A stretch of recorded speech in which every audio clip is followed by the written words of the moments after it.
passer maintenant au SNALC avec soit Monsieur Girard, allez-y. Dès que j'ai...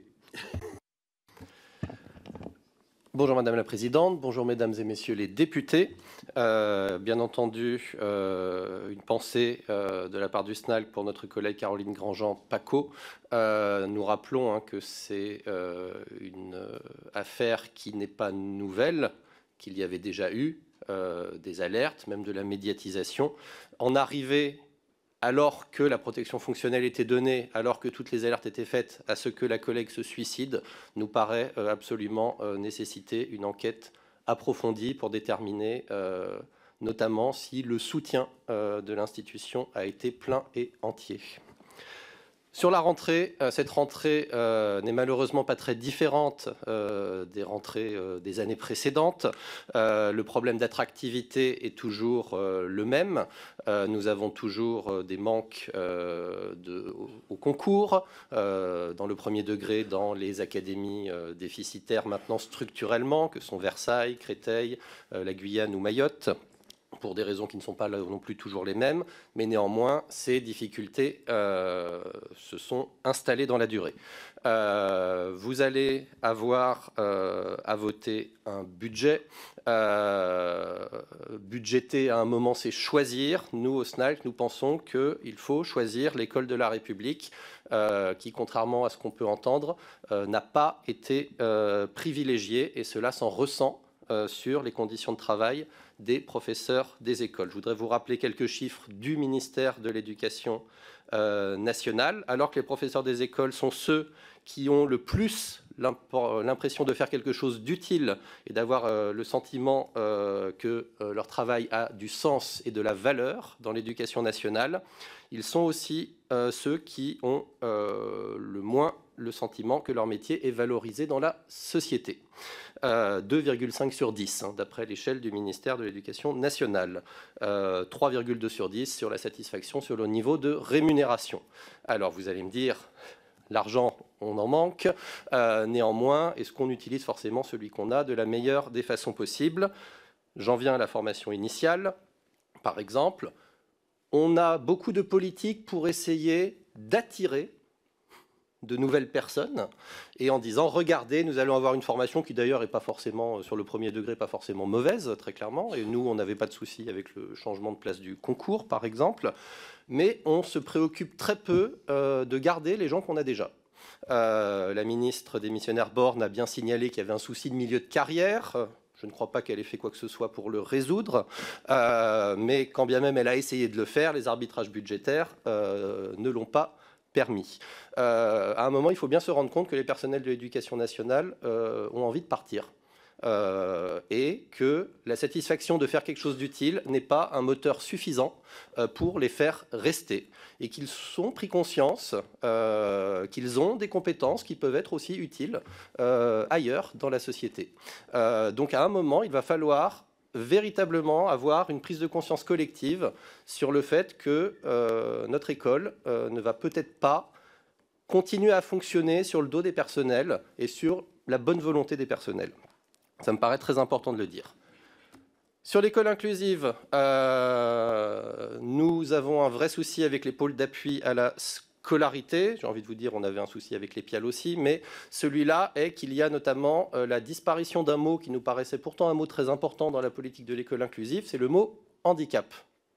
Nous sommes en train de glisser d'une politique à destination des élèves en situation de handicap vers une politique à destination des élèves à besoins éducatifs particuliers, notion très floue qui pour le SNALC recouvre 100% des élèves. Chaque élève a des besoins éducatifs particuliers. Le saupoudrage qui est actuellement l'école inclusive risque d'être encore plus du saupoudrage. Je voudrais aussi signaler qu'avant de généraliser, normalement, on fait le bilan des expérimentations. On a expérimenté les PASS dans 4 départements. À ce jour, au niveau des organisations représentatives, nous n'avons eu aucun bilan présenté par le ministère de l'Éducation nationale. Mais déjà, il y a la volonté de l'inscrire dans la loi, ce qui nous semble à minima étrange.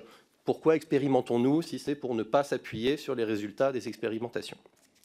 Un dernier point sur la direction d'école. Les directrices et directeurs d'école sont absolument surchargés. Le SNALC a demandé depuis très longtemps que des personnels administratifs puissent venir en soutien aux directeurs d'école. Il y a aussi la question parfois de l'accueil, d'avoir des personnes à l'entrée des écoles. Les écoles sont souvent des passoires, très clairement, puisqu'une fois que les personnels sont en classe, il n'y a absolument personne pour voir ce qui s'y passe.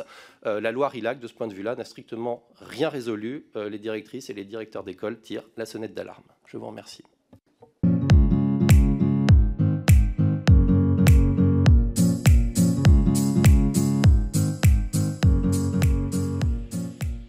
Nous allons passer maintenant au SNALC. Merci. J'aimerais répondre à la question sur l'autorité et les savoirs, qui n'est pas du tout un sujet tabou pour nous. Bien sûr que les savoirs sont au cœur des missions de l'école, c'est une évidence, donc on ne l'évoque même pas. Ma collègue l'a dit, c'est effectivement lié aux missions RH. Mais l'autorité de l'enseignant ou l'autorité des enseignants, ce n'est pas une question de bonne volonté ou de charisme de l'enseignant, même si ça peut jouer. Ça se base d'abord sur la compétence de l'enseignant et ça se base aussi et beaucoup sur le soutien de l'institution. Et je dirais même, pour dire un gros mot sur la nation, on nous parle souvent de l'école de la Troisième République. L'école de la Troisième République, c'est aussi l'école où les enseignants sont extrêmement soutenus et mis en avant. Tous les cas qu'on évoque depuis quelques années, pour nous, on est toujours dans le palvague et l'assassinat de notre collègue Samuel Paty, c'est que face à des remises en cause, soit des contenus d'enseignement, soit de comportement, soit de la laïcité, soit des principes de base de la République ou des lois de la République, quand un enseignant essaye de faire respecter les règles, un enseignant ou un inspecteur ou un chef d'établissement, on a souvent une institution qui non seulement ne défend pas le collègue, qui noie le problème et qui retourne l'accusation en disant c'est de la faute de l'enseignant parce que finalement c'est vous au niveau pédagogique, vous n'avez pas fait ce qu'il fallait. Ou vous, monsieur le proviseur, peut-être que vous êtes quelqu'un d'un peu rigide, vous ne faites pas le problème. Ou vous, monsieur le directeur, vous êtes tatillon, vous êtes un peu pénible, vous n'êtes pas sympa avec les parents d'élèves. Donc ce processus-là de soutien de l'institution, il est totalement défaillant. On a parlé de protection fonctionnelle tout à l'heure. On a des lanceurs d'alerte qui sont systématiquement cassé dans l'éducation nationale. Le pas de vague, il est toujours là. Les atteintes à la laïcité, il y en a eu plus de 2000 le jour de l'hommage à Samuel Paty. La plupart ont été étouffés. Donc nous sommes enseignants, mais nous ne sommes pas des surhommes ou des surfemmes. On ne peut pas tout régler. Quand on voit que toute la société tape sur l'école, et effectivement on demande énormément de choses à l'école en disant que si ça va mal, c'est toujours de la faute des enseignants, les enseignants ont effectivement moins de poids et moins d'autorité, pour le coup, pour faire leur travail, aussi bien transmettre les connaissances que les valeurs et les principes de la République. Voilà. C'est quelque chose qu'il faut rappeler parce qu'on a un certain nombre de drames qui se répètent maintenant. Et quand on creuse à la surface des choses, on se rend compte que les collègues ont été livrés, lâchés aux chiens, pour dire les choses clairement.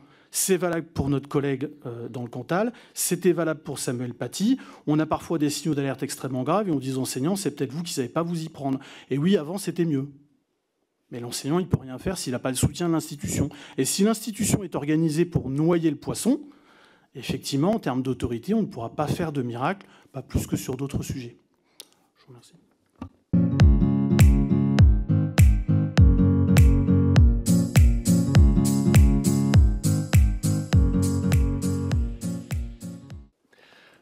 Alors effectivement, moi aussi, je me désole qu'on parle autant RH plutôt que de parler pédagogie. Moi, si j'ai commencé à faire un engagement syndical, c'était parce que ce qui m'intéressait, c'était beaucoup les questions pédagogiques.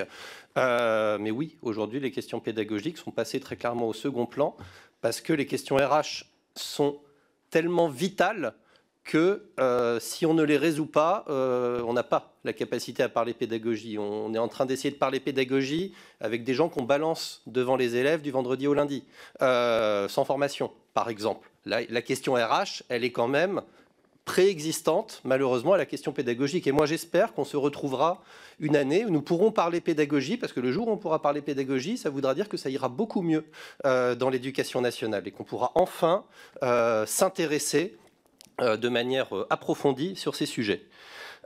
Sur la question de l'argent et de la revalorisation, alors j'étais présent, je suis au courant de ce qui s'est passé chaque année en termes de mesures, j'en ai d'ailleurs parlé, j'ai dit qu'on s'est pas mal intéressé au début de carrière, on n'a pas fait une revalorisation de la profession, on a fait des mesures ponctuelles sur certains niveaux, sur certains âges, sur certains échelons et qui, pour une grande partie des collègues, n'ont effectivement pas amélioré le pouvoir d'achat et une grande partie des collègues ça continue à le dégrader. Je veux rappeler un chiffre du rapport de la fonction publique qui considère que les enseignants sont tellement à part qu'il leur consacre une ligne spécifique.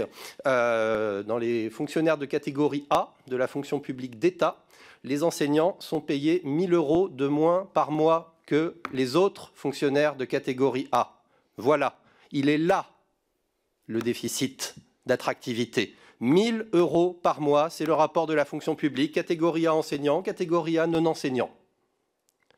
Si on ne résout pas ça, moi je veux bien qu'on parle de plein de trucs, je veux bien qu'on parle de la Convention citoyenne, 4 millions d'euros, hein, la Convention citoyenne, sur le rythme de l'enfant, alors que le bateau est en train de couler, savoir si le dîner est trop long. Je veux bien qu'on parle de l'intelligence artificielle, 20 millions d'euros pour créer une intelligence artificielle éducation nationale. 20 millions d'euros. Alors moi je vous dis, effectivement, on a besoin d'investissement dans l'école. Il y a peut-être aussi des marges au sein du budget qui pourraient être redéployées sur des choses plus utiles que de créer un nouveau truc numérique. On a quand même une certaine expérience dans l'éducation nationale, des projets numériques qui ont coûté beaucoup d'argent et qui n'ont rien donné. Je vous remercie.